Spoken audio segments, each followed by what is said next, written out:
There was sun enough for lazing upon beaches. There was fun enough for far into the night. But I'm dying now and done for. What on earth was all the fun for? For I'm old and ill and terrified and tight. 30 years ago, on May the 22nd, a hero of mine was buried here at St Enodox churchyard on a very wet, windy Cornish day. He was John Betjeman, the poet and broadcaster.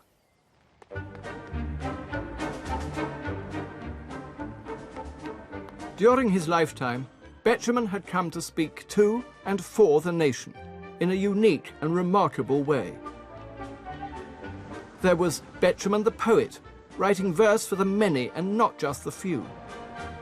One after one rise these empty consecutives. Now we have come to the uppermost floor. Where in the car park are jags of executives? Where, far behind them, the bikes of the poor?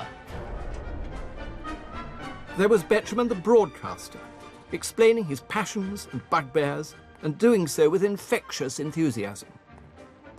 And there was Betjeman the campaigner, fighting to preserve the national heritage from developers, planners and politicians, and railing against their abuse of power and money. For here, where once were pleasant fields, and no one in a hurry, behold the harvest mammon yields of speed and greed and worry. With all of this, he created both a real and an imagined place that, as his biographer, I call Betjeman Land. And I'm going to travel back to Betjeman Land to understand the complexity and contradictions of the man, where Betjeman, the snobbish lover of beautiful country houses, is just the same person who gains pleasure from the great British seaside, where he is haunted by memory, faith and doubt, love and infatuation, and where Betjeman has real enjoyment of life but also suffers great melancholy and guilt. So please join me as I revisit Betjeman Land to ask, 30 years on, whether it is a faraway and forgotten country, or whether, as I would argue, it is still a place that can sustain us today.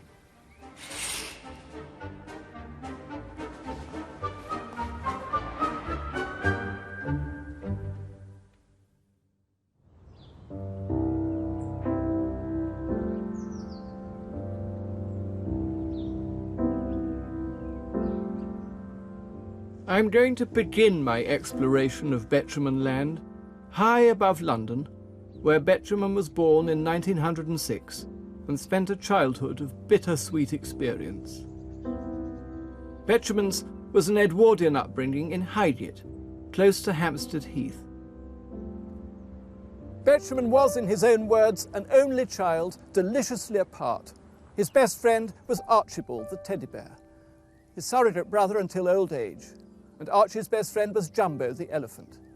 Betjeman, the boy, would come out of his back garden over there on Highgate West Hill, onto Hampstead Heath, climb up Parliament Hill, clutching his pencil and his pad, as he said, awaiting inspiration from the sky. And he had a vision of the future. A little neighbour of his on West Hill once asked him what he wanted to be when he grew up, and he replied, "I want, when I grow up, to grow long hair and to be a poet."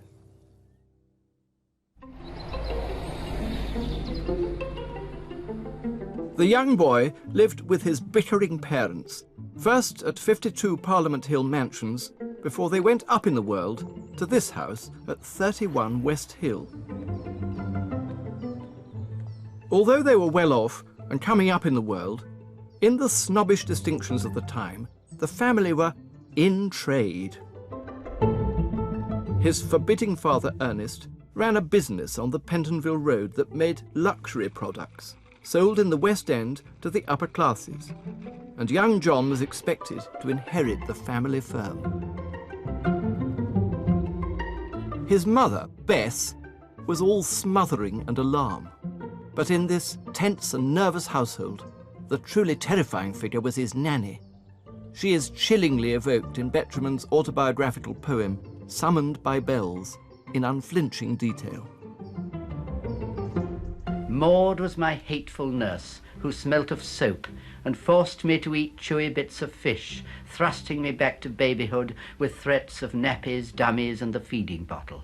She rubbed my face in messes I had made, and was the first to tell me about hell, admitting she was going there herself. And there were other painful memories from his childhood. At school, Betjeman was bullied because of his German-sounding name that led him to later drop the second N in Betjeman so as to appear more reassuringly English. Betjeman's a German spy, shoot him down and let him die. Betjeman's a German spy, a German spy, a German spy. They danced around me, and their merry shouts brought other merry newcomers to see. The cruelty of children, the cruelty of adults, summoned up in verse that speaks to all who have suffered similar wounds.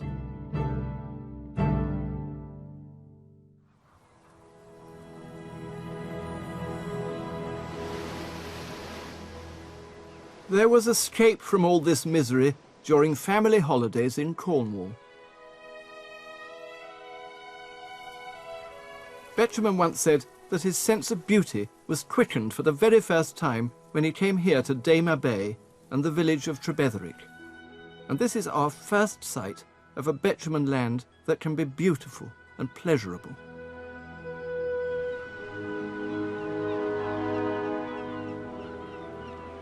Long, hot Cornish days of childhood rapture were later evoked in his television series, Remembering Summer.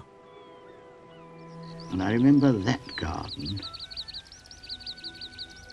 which we used to have for treasure hunts, had a haunted cottage. Or at least we thought it was haunted. It was an old Cornish cottage, a bit of old Cornwall, and seemed to us full of ghosts.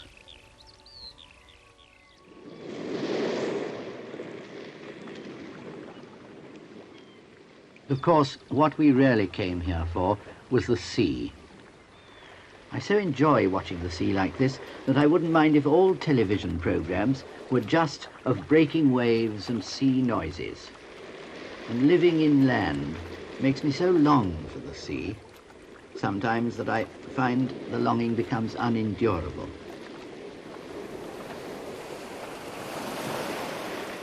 Enchanted from this early age, Betjeman would come back to Cornwall every summer for the rest of his life.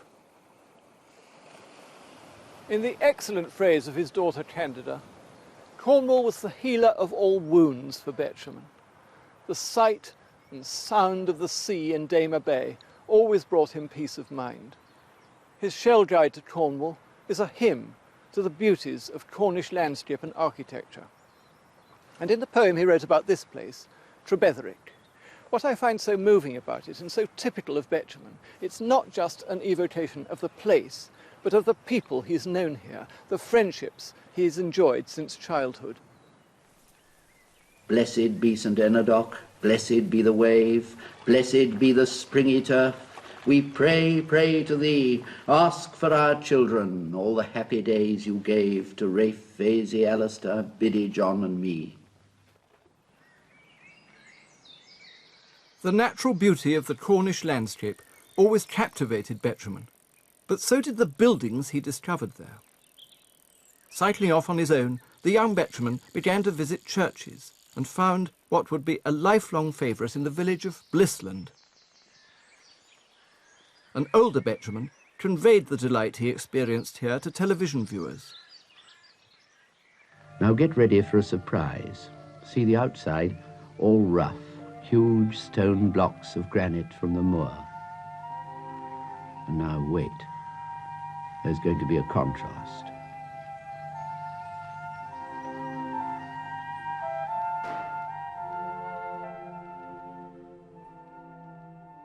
Betjeman would also write about what he saw and felt here at Blissland in his 1958 Guide to English Parish Churches. This screen, he's talking about this marvellous structure behind me, gives to this weather-beaten village building with its 15th century southern arcade of granite sloping this way and that, an unforgettable sense of joy and mystery.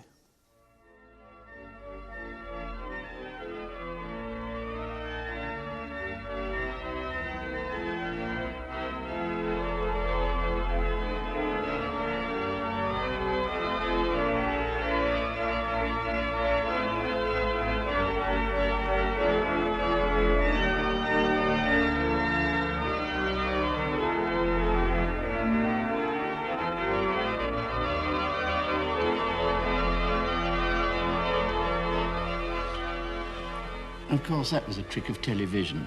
I can't play a note, organ or piano.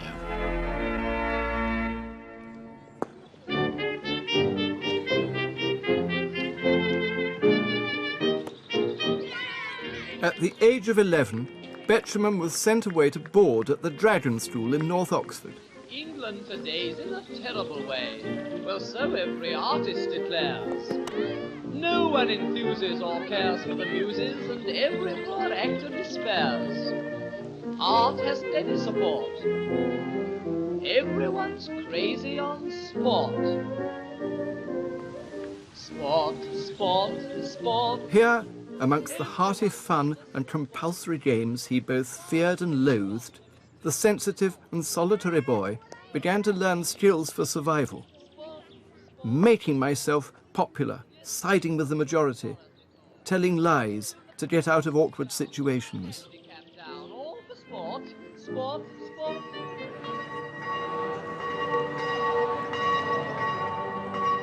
After the Dragon, he went to Marlborough College, where he further blossomed, becoming the school character, charming and witty, keen on pranks and practical jokes.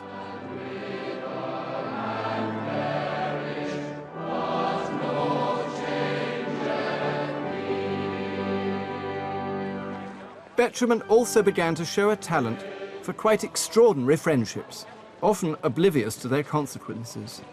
One correspondence the teenager started was with the now middle-aged but still notorious Lord Alfred Douglas, Bosie, the lover of Oscar Wilde. But when his father Ernest found out about these letters, he proceeded to give the shocked young man a forthright and graphic lecture on the practice of buggery.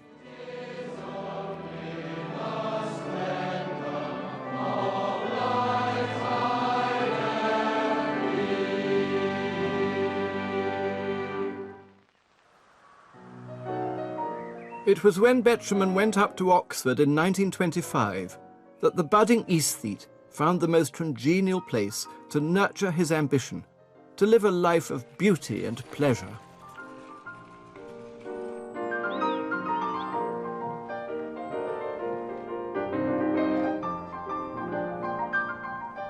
Naturally, he came to the college of Oscar Wilde and Bosie during what he called the Silver Age of the aesthetes, when clever camp undergraduates were enthralled to the 1890s. "Oh, I do like a bit of decadence," he once said wistfully.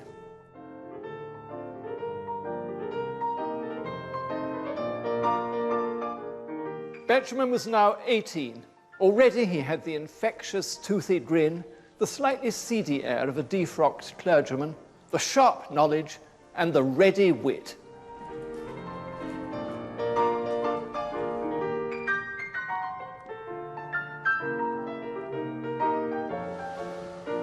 Here at Magdalen College, gilded youth fed deer with sugar lumps soaked in port. And the boy from London trade eagerly joined the smart set of clever but fey young men that populated the salons of Oxford.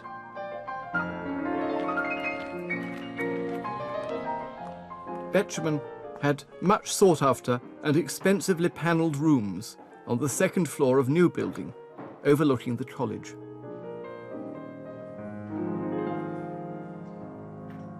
Here they are, a little more Spartan than before, it seems. But we do live in more prosaic times, do we not? Privacy, after years of public school. Dignity, after years of none at all. First college rooms, a kingdom of my own. What words of mine can tell my gratitude? But at Oxford he was idle, mannered, and precious, and extremely tiresome to his tutor, the austere Ulsterman C.S. Lewis, later of Narnia fame, who had no patience with Betjeman, failing a simple divinity exam, and had him sent down at the end of his first year. The sense of rejection was awful, but here he had learnt the aesthete credo which shaped Betjeman land, the everlasting pursuit of beauty in people and in places.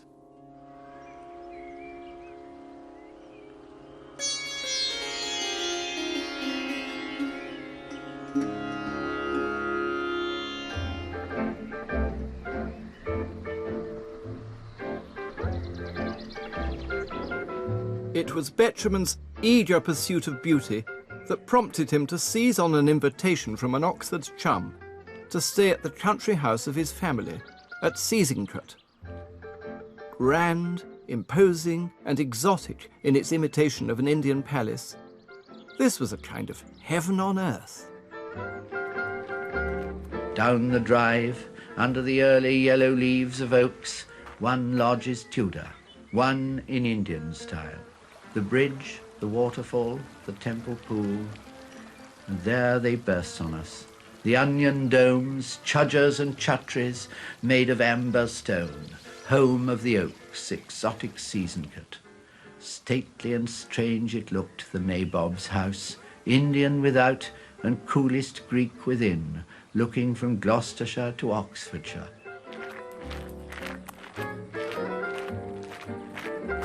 Crackle of gravel.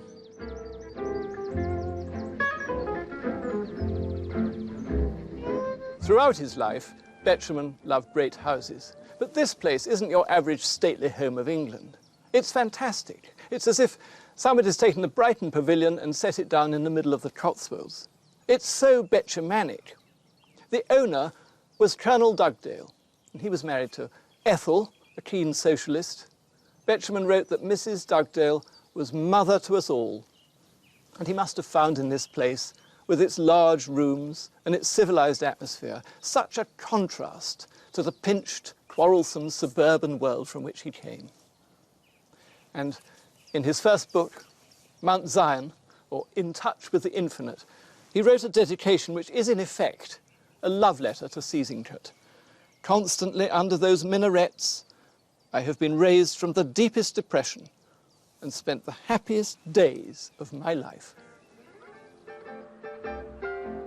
Great country houses like this captivated Betjeman, not only because they were lovely to look at, but because here he gravitated to people who shared with him a tendency to eccentricity. "Oh, Ethel!" Loudly Colonel Dugdale's voice boomed sudden down the table. "That manure! I've had it shifted to the strawberry beds. Yes, Arthur, Major Attlee, as you said, 70 million of the poor Chinese eat less than half a calorie a week." Of course, the country house set was made up of the titled, the well-connected and the rich, and how Betjeman craved their acceptance. He'd heard and been deeply wounded by snide remarks directed his way, that really he was just a little middle-class upstart with bad teeth and a foreign-sounding name.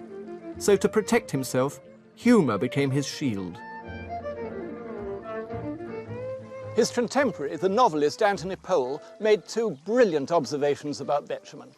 One was, Betjeman has a whim of iron. And the other was that the key to Betjeman's success as a social climber was buffoonery. He became a kind of court jester to the upper classes. He loved to be loved, and clowning about was his way of making himself feel that he fitted in.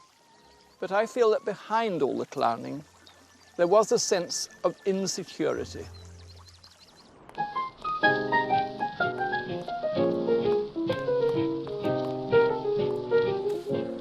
Country houses like Seasingcott would always bring out the snob in Betjeman. But there was another important part of him that was far from being snobbish. Betjeman believed that what was beautiful should not be narrowly defined and the preserve of elites. You see, he was quite able to see beauty and gain pleasure and share that in very different kinds of places.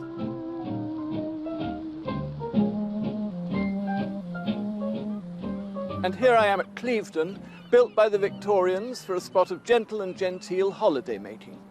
A quiet, respectable place, Betjeman once described it, unspoilt. In a radio broadcast, he said it would appeal to the sort of people who liked peace and mistrusted progress.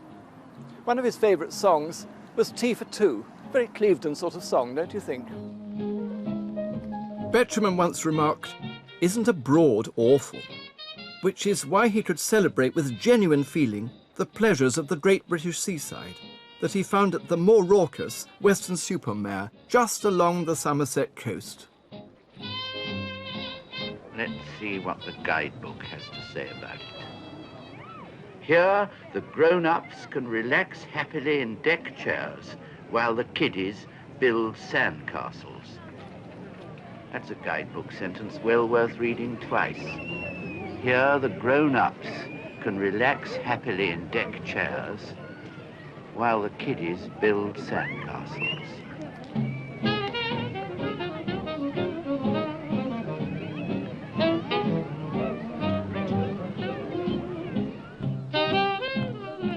Betjeman especially loved a good seaside pier, and none comes better than this finely proportioned and elegant structure opened to the Victorian public in 1869 here at Clevedon. He called it charming, the finest of its kind in the country, and who could argue with that? But more than anything else, the reason he liked this place was because it gave pleasure and delight to the many, not just to the few. It was part of that popular culture which he cherished just as deeply as he loved country houses. He once quipped, "I like all piers, whether they're seaside piers or piers of the realm." So Betjeman Land contained the seaside and all its fun. It contained cinemas, which he once said were the churches of our day. And it contained the music hall, whose blue humour and whose songs he so much loved, and whose stars, like George Robey, Max Miller, the Crazy Gang, were his heroes. The other night, a loving couple courting close to me. She was just turned 21, he was 83. The rain came down, they got no damp, they both sat down, the grass was damp. He couldn't get up, he'd got the cramp, passing the time.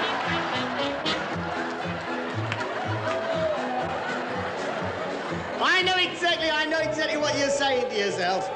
You're wrong. I know what you're saying. Oh, you wicked lot.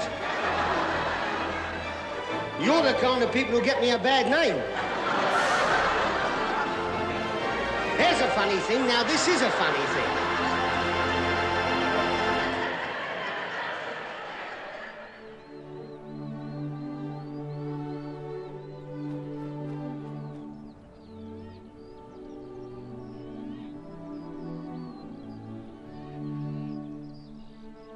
There were other cherished places that Betjeman revered. There was Berkshire, the Ridgeway, Upper Lambourne, and the White Horse of Uffington, with the village of the same name nestling in the valley below. This is where we can understand that Betjeman Land is more than just a physical place. It's also an emotional landscape, where the loves and infatuations of Betjeman's adult life were played out. Garrett's farm in Uffington, the first real home that Betjeman lived in after his marriage to Penelope, daughter of Field Marshal Chetwood, former Commander-in-Chief of the British Army in India. Here are the stables, where Penelope kept her favourite horse Moti, which she took absolutely everywhere. But the man his friends called Betch never liked equine pursuits. He and horses never really got on. Because Betch wasn't really the horsey type, because his father was in trade, don't you know, the Chetwoods looked down on him. Betch's way of coping with the snubs and snobberies of his parents-in-law was to exaggerate them, make them into jokes and anecdotes. Then there arose the terrifying question, How is the father-in-law to be addressed? Well, I'm not having you calling me Philip. And you can't call me father. I'm not your father. I know. You can call me Field Marshal. In the village museum, there are copies of the many letters that he and Penelope exchanged during their long marriage. And my, what a fiery one it was. Look at this one. Darling Plymmy. That's Penelope. He had nicknames for everybody, and for her he had lots of nicknames. Plymmy, ugly, beastly, filthiness.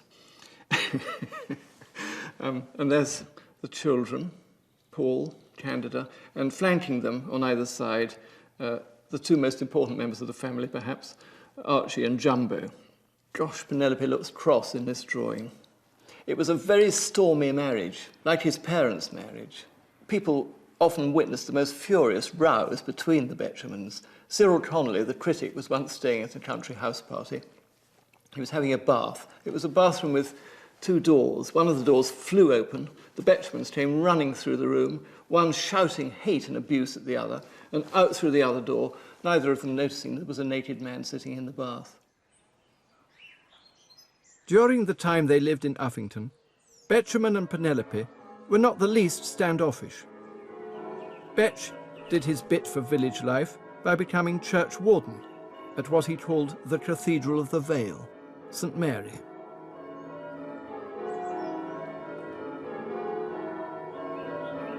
Here he learnt and loved the very English art of bell ringing.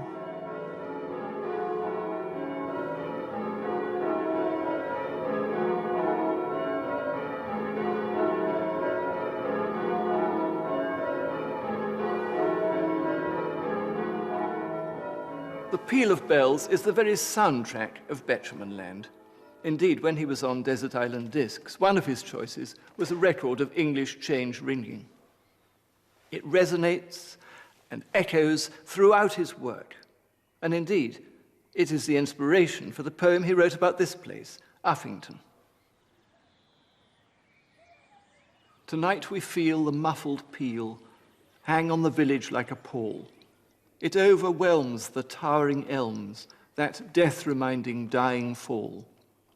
The very sky, no longer high, comes down within the reach of all, imprisoned in a cage of sound. Even the trivial seems profound.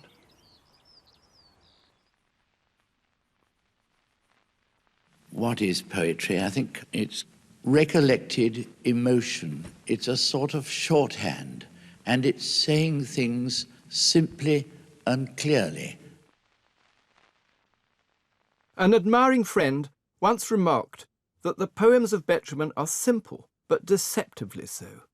In form, they are traditional and accessible in their language, but they deal with universal themes of love, loss, and death, and have great emotional depth. And it was these qualities that ensured an appreciative and growing readership for his poetry collections during his lifetime. So, when the collected edition of his works came out, it was a publishing phenomenon, a poetry bestseller.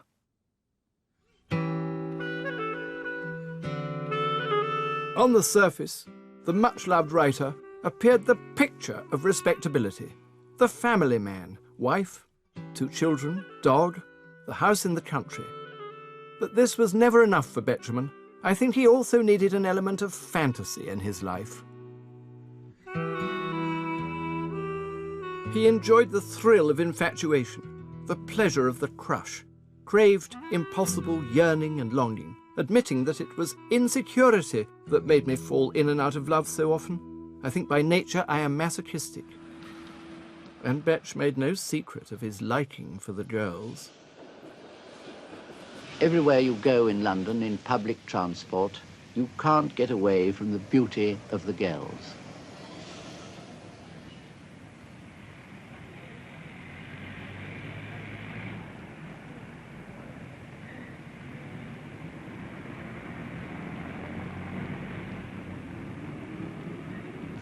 The sort of girl I like to see smiles down from her great height at me. She stands in strong athletic pose and wrinkles her retroussé nose. Is it distaste that makes her frown, so furious and freckled down on an unhealthy worm like me? Or am I what she likes to see? It was infatuation on the tennis court that created poetic perfection.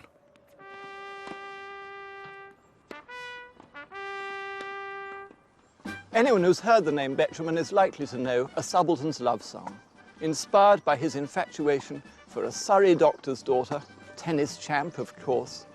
I think it's his most perfect lyric, where every word counts.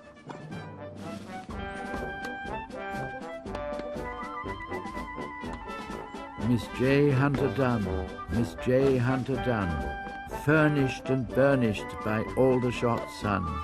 What strenuous singles we played after tea, we in the tournament, you against me.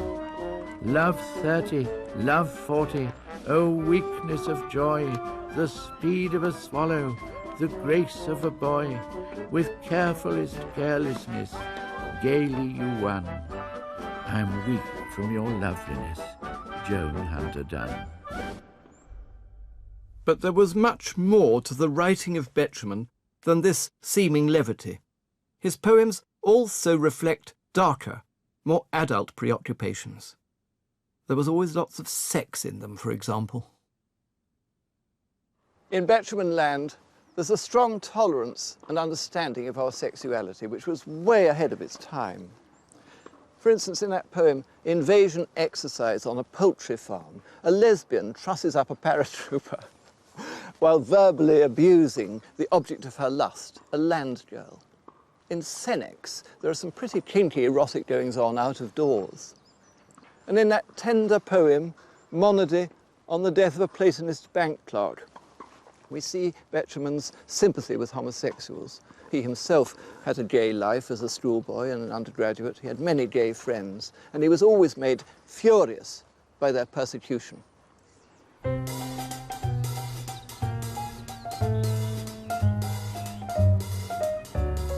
One love affair was a constant thread throughout his life, and that was with London. Betjeman land always had a Cockney heart to it. After the Second World War, attempts by what he called the plansters of the new slave state to finish what the bombing of the Luftwaffe had begun made Betjeman very angry indeed, and he fought back to protect the city of his childhood against what he saw as pure and simple vandalism. Snow falls in the buffet of Aldersgate Station. Toiling and doomed from Moorgate Street puffs the train. For us of the steam and the gaslight, the lost generation, the new white cliffs of the city are built in vain.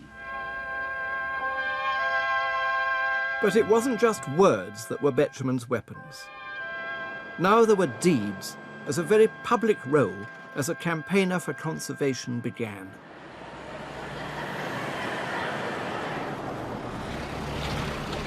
One celebrated battle was to save what had proudly stood here on the busy Euston Road for over 100 years. In 1838, outside the old Victorian Euston Station, they built a 70-foot-high Doric arch of iron and brick and faced it with stone. It was one of the glories of the Greek Revival, truly one of the great buildings of London. Nearly 100 years later, in 1933, the young John Betjeman wrote, "If vandals ever pulled down this lovely piece of architecture, it would be as though the British Constitution had collapsed." In 1961, British Rail wanted to do just that and demolish the arch as part of their plans to create a new Euston Station, fit for an age of electrification.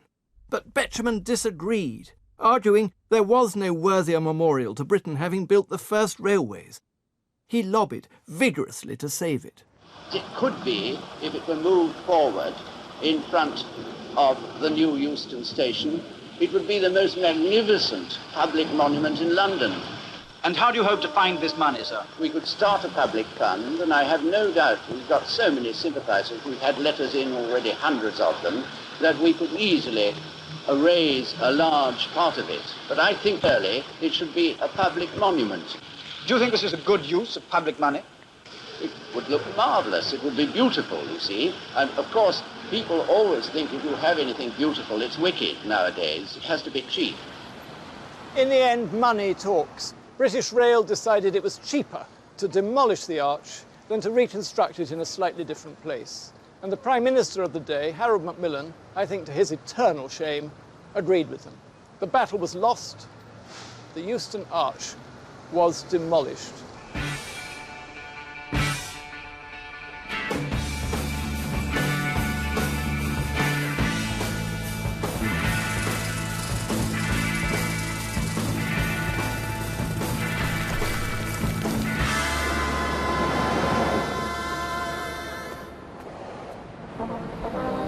Five minutes down the Euston Road, another building was under threat.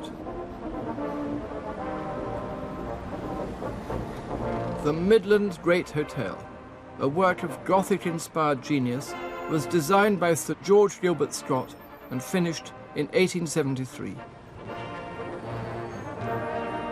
This had been one of the grandest hotels in Europe, serving St Pancras Station next door.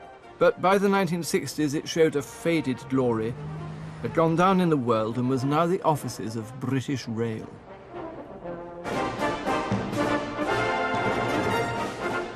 Though it might seem incredible to us today, this crowning glory of Victorian architecture was faced with oblivion. In 1957, Betjeman and others had founded the Victorian Society to preserve jewels of the age, like this. Betjeman wrote of his fear that the whole building was simply too beautiful and too romantic to survive. But after losing the Euston Arch, Betch and his allies were determined to save Scott's masterpiece. And they did. In 1967, it was given a protected Grade 1 listing.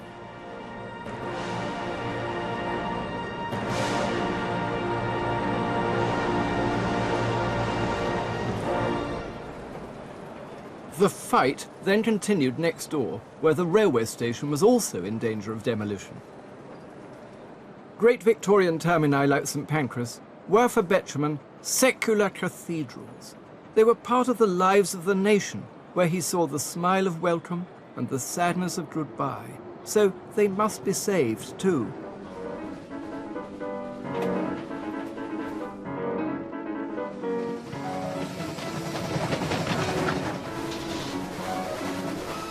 Betjeman admitted he was a romantic for a railway network of charming branch lines that was soon to disappear forever.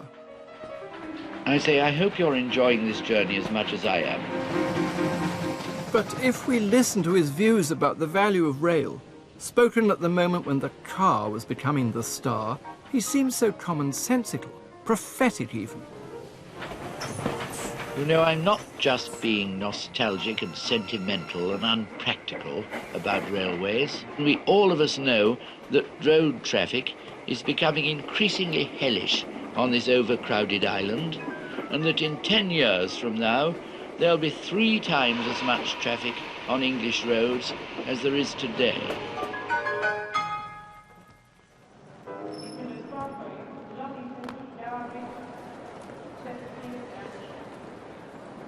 When the moment came to fight for St Pancras, Betjeman was able to engage both his head and his heart, and this combination was highly effective. We can still enjoy what he campaigned for today, and here a statue commemorates his victory. John Betjeman, poet who saved this glorious station.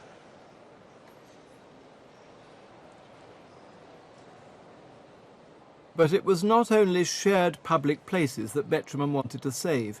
He feared that a dull concrete conformity and ugliness was being imposed on the very homes that people lived in. There's the little house with its chimney pots. That's what they were replacing with these improved industrial dwellings, the beginning of flats, the beginning of the end of street life, and over there on the horizon, a still greater inhumanity, the tall towers, and not a tree and no grass anywhere. Ah, what a change. Breadth, leafiness, space. The struggle for a humane architecture was the reason why Betjeman came here, to Bedford Park in West London. We are the Village Green Preservation Society. God save Donald Duck, Vaudeville and variety. We are the Desperate Dan Appreciation Society. God save Strawberry Jam and all the different varieties. Serving the old... Here was the first ever garden suburb. Built in the 1880s, Bedford Park was designed by the architect Norman Shaw and his disciples on the principles of the arts and crafts movement that emphasized simple, traditional forms. This became the example for all the metrolands that followed. When, in 1963, houses in this remarkable architectural development faced demolition, Betjeman readily agreed to become president of the Bedford Park Society that was formed to rescue them.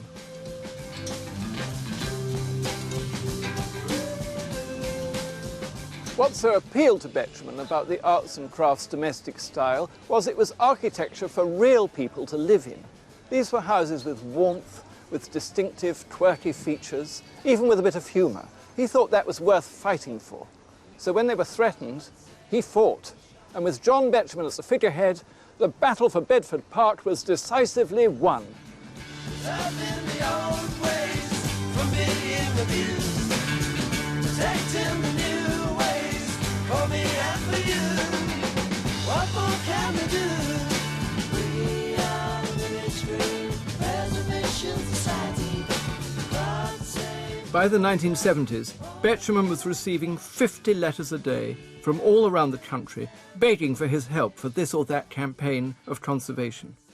I was made to be a writer, and I'm being turned into a post office, he said with a sigh.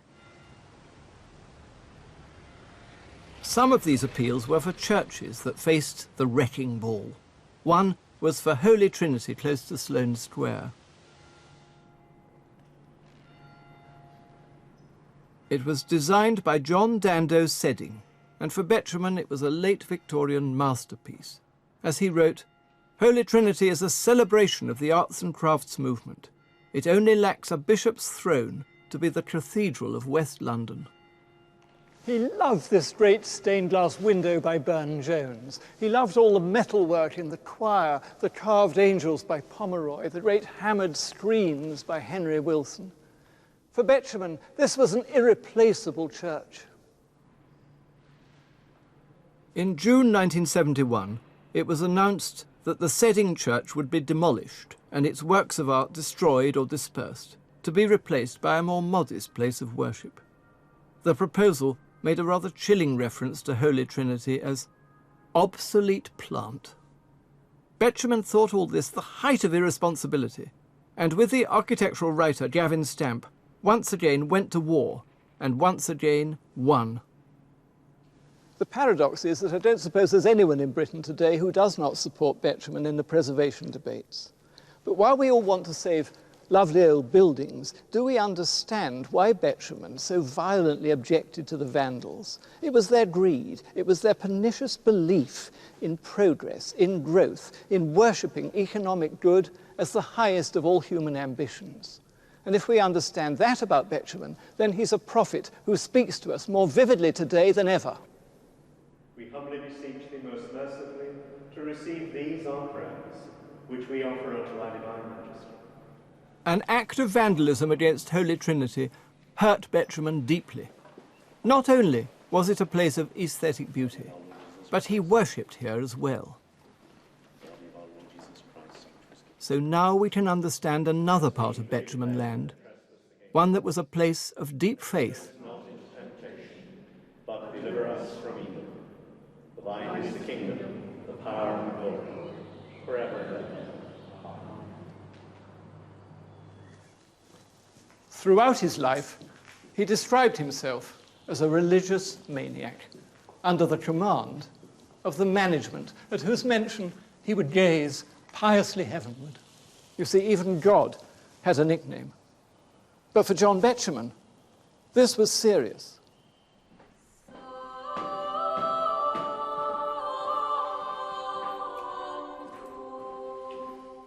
His formal religious life began when, as an undergraduate, he was confirmed into the Church of England, here at Pusey House in Oxford. This religious establishment had been created in the 19th century to promote the beliefs of the Anglican High Church, at that time believed to be under threat. Here in this chapel, Betjeman began to understand the importance that the High Church rituals of the sacraments, liturgy, and the act of confession had for him. They became central to his spiritual life. And though he always had doubts about his faith that greatly tortured him, sacred places like this were a sanctuary against the arbitrary cruelties of this world. One of his friends once asked him how he could possibly believe, and this is how Betjeman replied in a wonderful letter. I choose the Christian's way and completely fail to live up to it because I believe it true, and because I believe, for possibly a split second in 6 months, but that's enough, that Christ is really the incarnate Son of God, and that sacraments are a means of grace, and that grace alone gives one the power to do what one ought to do. I feel this will shock you, you dear, liberal, intellectual old thing.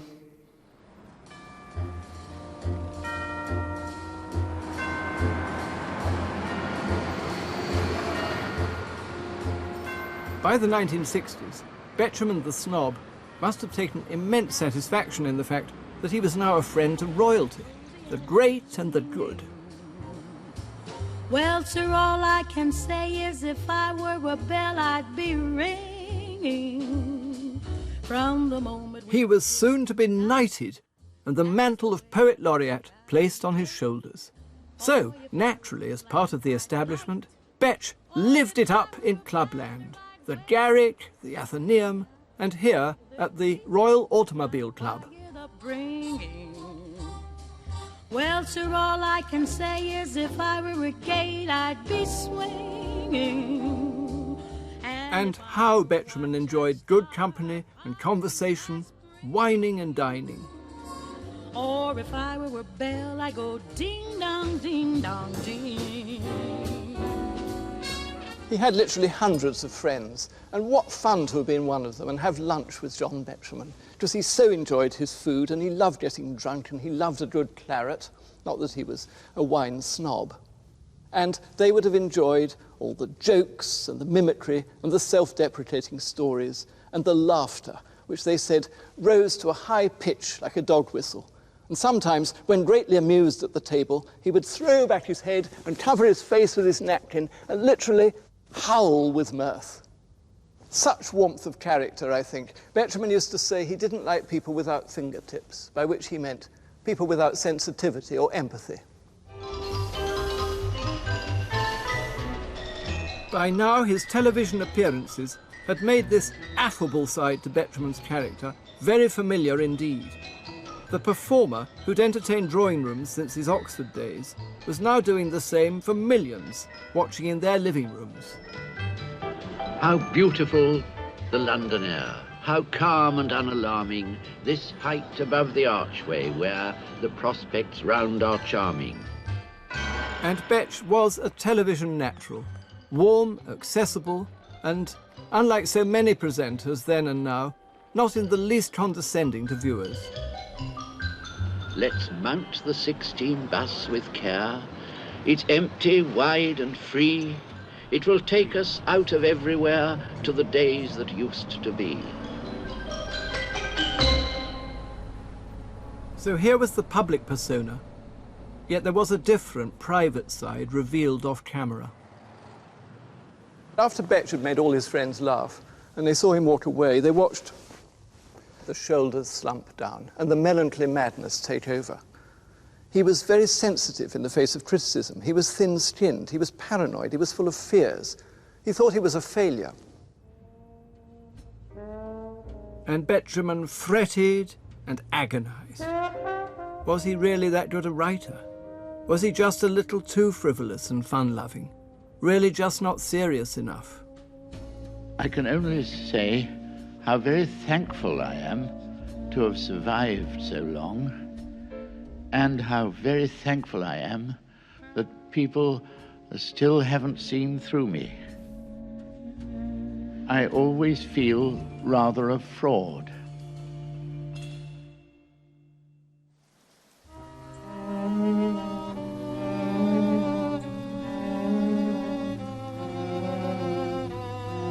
And there was yet more darkness that came from Betjeman suffering tremendous guilt. Betjeman Land is full of it. To understand this, I'm back to the defining place of his childhood, Highgate, and the lush beauty of its cemetery. Here is the family plot of the Betjemans. This is where his grandfather John and Father Ernest are buried. Betjeman wrote, "This granite obelisk points an accusing finger to the sky." He had a very stormy relationship with his father, and when Ernest Betjeman died, Betjeman snobbishly refused to go into trade and take on the family firm. He wound up the works in Pentonville Road. The workers were put out of their jobs, and he felt immense guilt. Perhaps the only way he could reconcile himself with his father after the death of Ernest was through the remembrance that poetry offered. Of maggots in his eyes, he liked the rain-washed Cornish air and smell of ploughed-up soil. He liked a landscape big and bare and painted it in oil. But least of all he liked that place which hangs on Highgate Hill, of soaked Carrara-covered earth for Londoners to fill.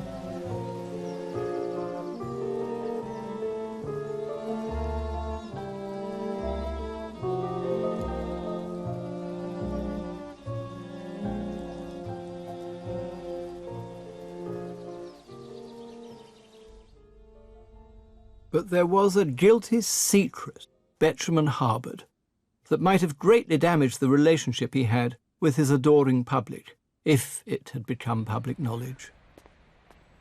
By the early 1960s, he was so busy that he needed a London pad. So while his wife Penelope remained behind in Berkshire, he came to live here at number 43 Cloth Fair, just next to Smithfield Market. He'd always loved this part of the city, and it seemed as though this was the scene of a happy, carefree bachelor life. But since the early 1950s, he'd begun a love affair which was something much more serious than his usual flirtations and infatuations. And this love would last until his dying day.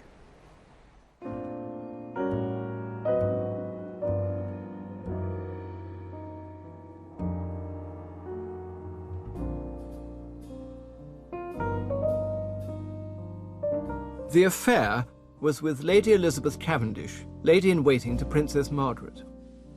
Typically, they met at an exclusive London dinner party. Betch wrote excitedly to a friend, "She's just our kind of girl. She is bracing and witty and kind and keen on drink." Out of this relationship with Elizabeth came some of his greatest love poems. Applaud the tenderness of In Willesden Graveyard, or the agonies of the Cockney Amorist, and appreciate how Betjeman beautifully captures the everyday ecstasy and pain of our own love affairs. Betjeman was living a double life, but this was no secret to his wife, who knew all about Elizabeth. But Penelope, early in their marriage, had converted to Roman Catholicism. So for her, divorce was out of the question. Betch himself simply couldn't face it. For Penelope, the pain and humiliation were dreadful. For Elizabeth, his refusal to leave his wife and give her a baby was painful in the extreme. the situation never resolved itself, and however happy Betjeman seemed on the surface of things, for the rest of his life he was in a torment of indecision.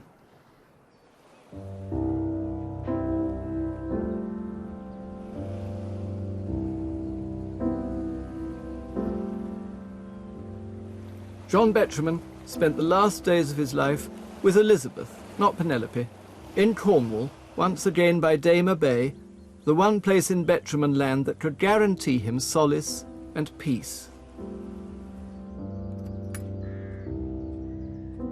The money from many verses sold had allowed him to buy a holiday home of his own. And this is it. Treen.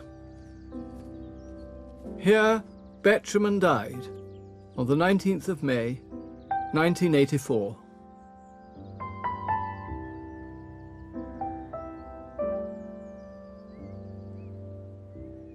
He'd always feared death, and he wrote about it constantly in his poetry.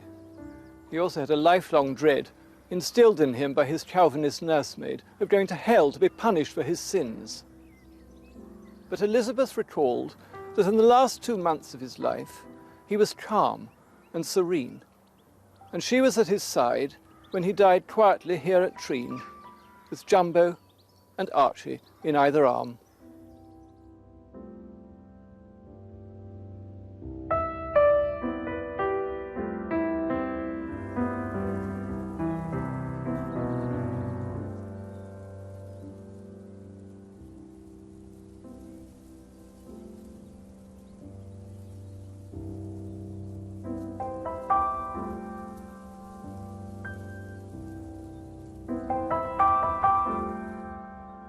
Here in the churchyard of St. Enedoc, amidst the Celtic crosses, Betjeman is buried with a headstone of Cornish slate.